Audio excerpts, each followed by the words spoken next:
уважаемые ребята, у нас родители.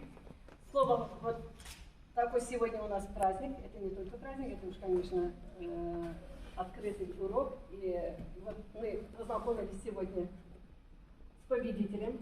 Скоро вы тоже такими будете, думаю. Ну, дай Бог. Дай Бог. И слово вот для открытия такого занятия, слово предоставляется заместителю исполкома по социальным вопросам Петуховой Фаине Фаритовне. Я хочу поприветствовать не главы нашего района, Альберта Зарача и от всего наших сотрудников. Такое хорошее начинание. Я хочу поприветствовать наших детей, красивых таких, их родителей, и законных представителей остальных. Я рада, что в нашем спортивном комплексе такая секция открыта.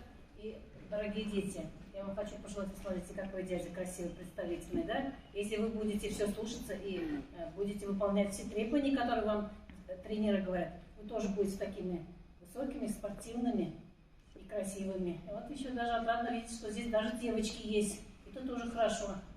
Девочкам тоже спорт такой не противопоказан, я думаю.